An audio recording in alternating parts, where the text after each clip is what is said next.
20 वर्षांनंतर आम्ही भाऊ एकत्र येऊ शकतो तर तुम्ही का भांडता? युतीचं काय करायचं ते माझ्यावरती सोडा. ठाकरे बंधूंच्या युतीवर मनसे अध्यक्ष राज ठाकरेंचं सूचक विधान.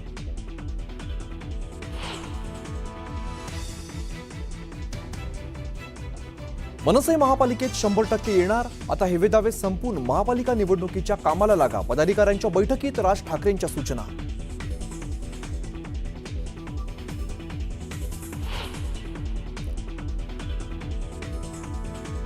मराठीचा मुद्दा घराघरात पोहोचवा. मराठीचा मुद्दा पोहोचवताना हिंदीचा द्वेष नको. मनसे अध्यक्ष राज ठाकरेंच्या पदाधिकाऱ्यांना थेट सूचना.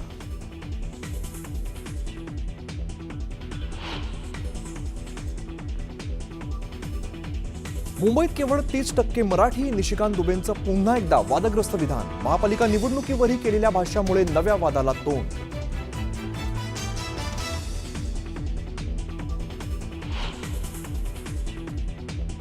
एखाद्या बंगल्यावरती कोणी राहत असेल तर त्यांना कसं काढणार?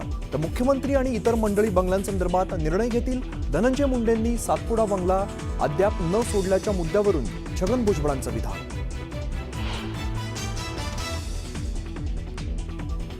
मुंबईतील अति धोकादायक इमारतींच्या मुद्द्यावर बुधवारी बैठक. मंत्री मंगल प्रभात लोढांकडून म्हाडा प्रशासनाला निर्देश. धोकादायक इमारतीमधील रहिवाशांना घरं खाली करण्याची नोटीस.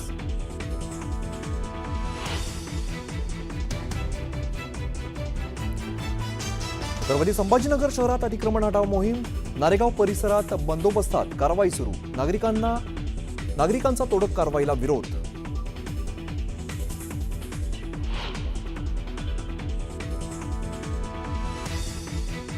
पुण्याच्या खेडमध्ये पतीला मारहाण करत पत्नीचं अपहरण. आंतरजातीय प्रेमविवाहातून घडला प्रकार. मुलीच्या आई भावासह 15 जणांवरती अपहरण आणि मारहाणीचा गुन्हा दाखल. कळमनुरीत आमदार संतोष बांगर यांच्या वतीने कावड यात्रेचं आयोजन.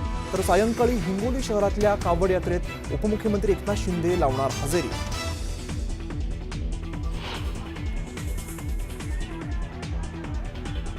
सांगलीत श्रावण मास निमित्ताने होड्यांच्या शर्यती. कृष्णा आणि वारणा नदीकाठी पार पडलेल्या शर्यतीत 11 संघांचा सहभाग.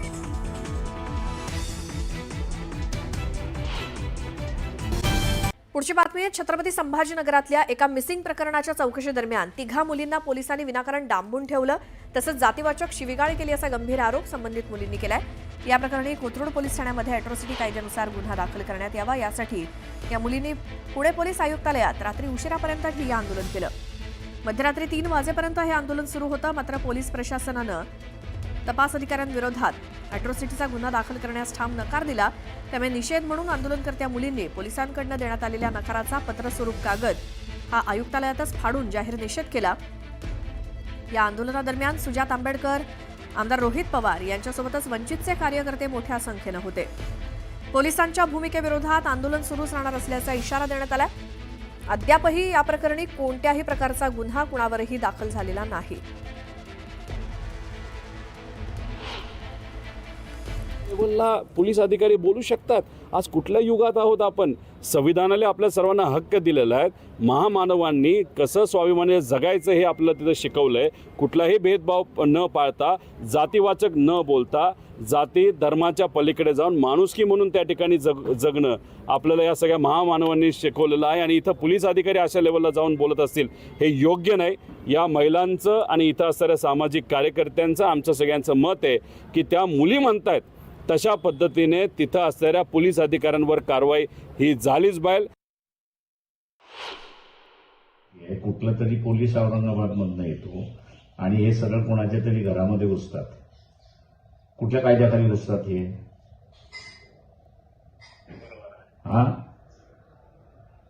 पोलिसाला लायसन्स तर दिलेलं नाही ना. त्याच्यामुळे FIR नोंदून घ्या ना. चौकशी होत राहील त्याच्यामध्ये. नाही 2 दिवस नाही, ताबडतोब झाली पाहिजे FIR. कदम 2 दिवस नाही, FIR ताबडतोब नोंदवल्या गेली पाहिजे. नाहीतर मी त्यांना सांगतो तिथं धरणं देऊन बसा, FIR नोंदवा म्हणून.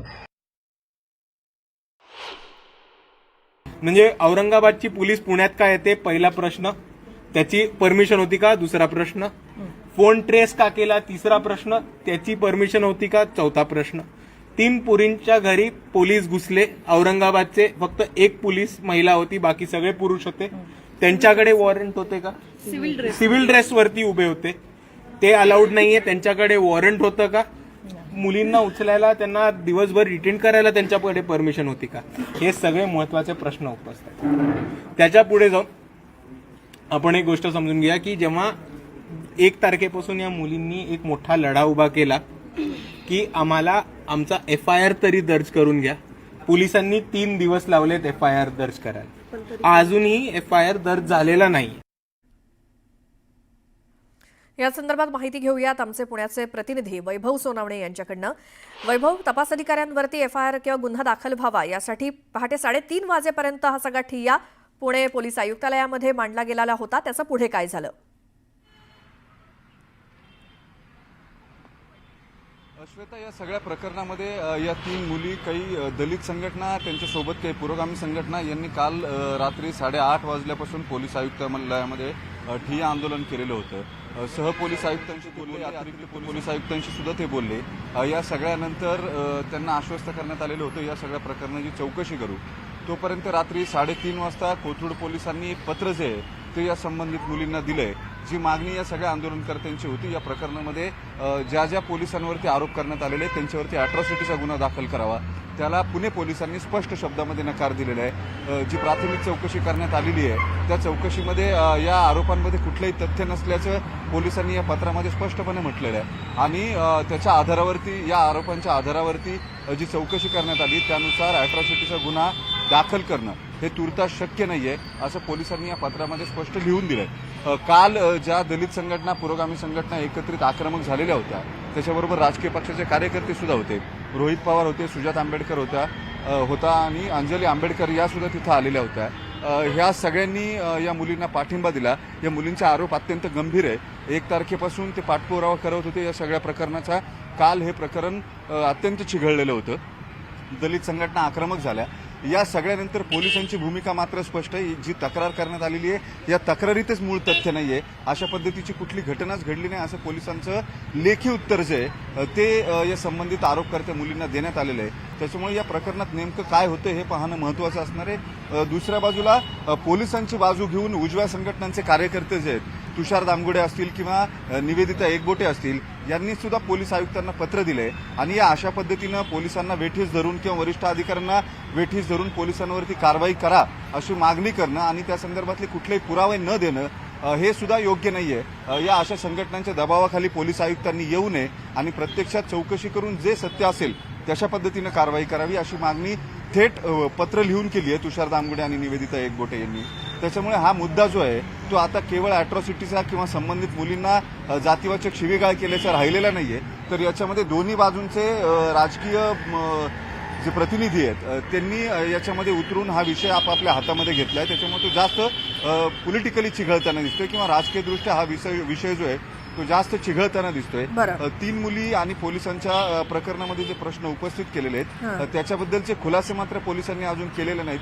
जे आक्षेप मुलींनी नोंदवलेले होते, वॉरंट होता का, बेकायदा घरामध्ये कसे आले किंवा सिव्हिल ड्रेसवर कसे आले, अशा अनेक गोष्टींची उत्तरं जी आहेत ती पोलिसांकडून खरं देता येऊ शकतात. त्याच्यामध्ये तांत्रिक गोष्टीही असतात.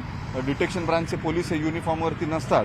नोटीस दिलेल्या असतील संबंधित मुलींना किंवा इंटिमेट केलेलं असेल तरी त्यांना पोलीस स्टेशनला बोलवता येऊ शकतं. अशा अनेक गोष्टी आहेत. हे सगळं पोलिसांनी केलं होतं का किंवा या सगळ्या एकूण आरोपांमधलं प्रत्यक्षात चौकशीमधलं तथ्य काय हे सुद्धा बिलकुल. वैभव, थोडंसं थांबवते. RPI खरात गटाचे नेते सचिन खरात आपल्यासोबत आहेत. सचिनजी, जो काही प्रकार छत्रपती संभाजीनगर आणि पुणे इथे घडला या 3 मुलींबाबत, त्यावरती तुमचं काय मत आहे? काल जो परवा दिवशी हा प्रकार जो घडलेला आहे, परंतु महत्वाचं या प्रकरणामध्ये संभाजीनगर मधून एक पीडित मुलगी पुण्यामध्ये येते. तिला मदत ह्या ज्या 3 सामाजिक कार्यकर्ता आहेत ते तिला मदत करतात. मदत केल्यानंतर याच मुलींच्या घरामध्ये पोलीस येतात आणि पोलीस त्यांना सांगतात की त्यांना तुम्ही लवकर आवरा, तुम्हाला घेऊन जायचं. आणि त्यांना घेऊन गेल्यानंतर त्यांना अश्लील भाषेमध्ये बोलतात, त्यांना जातीवाचक भाषेमध्ये बोलतात, असं या 3 या महिला कार्यकर्त्याचं स्पष्टपणे मत आहे. आणि बोलल्यानंतर अश्लील भाषा नुसती नाही तर जातीवाचक अतिशय विचित्र पद्धतीने भाषा बोलली गेली असं या तीन मुलींचं सामाजिक कार्यकर्त्यांच्या मुलींचं मत आहे. दिवसभर या मुली आंदोलन करतात, नंतरच्या काळामध्ये संध्याकाळी सीपी ऑफिसला सुद्धा जाऊन बसतात. मी स्वतः संध्याकाळी 11 वाजता स्वतः सीपी ऑफिसला गेलो होतो. त्यावेळेस आदरणीय सुयशदादा, आदरणीय रोहितदादा सुद्धा तिथं उपस्थित होते. यानंतर आमची मिटिंग झाली पोलीस अधिकाऱ्यांबरोबर. त्यांना आम्ही अॅट्रॉसिटीची मागणी केली आणि या ज्या मुली आहेत, पीडित मुली, यांनी लेटर दिलं होतं की अॅट्रॉसिटीचा गुन्हा दाखल झाला पाहिजे. परंतु त्या प्रकरणामध्ये अॅट्रॉसिटीचा गुन्हा दाखल होत नाही, हे प्रथमदर्शी घडलेलं दिसत नाही असं पोलिसांनी पत्र दिलं. परंतु मुळात महाराष्ट्र राज्यामध्ये जर हे प्रकरण नेत्याच्या मुलीबद्दल जर घडलं असतं तर लगेच गुन्हा दाखल झाला असता. मुळात पुणे शहराची ओळख ही ज्ञानज्योती सावित्रीबाई फुले यांची ओळख आहे आणि या सावित्रीच्या लेकींना जर तुम्ही जातीवाचक शिवीगाळ करत असाल, अश्लील बोलत असाल, तर साधा गुन्हा देखील अॅट्रॉसिटीचा गुन्हा दाखल होत नसेल, लैंगिक अत्याचाराचा गुन्हा दाखल होत नसेल, ते नेमकं राज्य नेऊन ठेवलंय कुठं? आमची स्पष्ट मागणी मुख्यमंत्री साहेबांना मागणी. मुख्यमंत्री साहेब, ही दलित मुलीला जातीवाचक तुम्ही म्हणजे बोलतायत ना, तरी मी बोलतो, तुम्ही महारा मांगाचे आहेत का, तुम्ही असेच आहेत का, हे शब्द वापरण्यात आले असं त्या मुलींचं मत आहे ना. आमची मागणी आहे माननीय मुख्यमंत्री साहेब, आपण या प्रकरणामध्ये लक्ष द्या.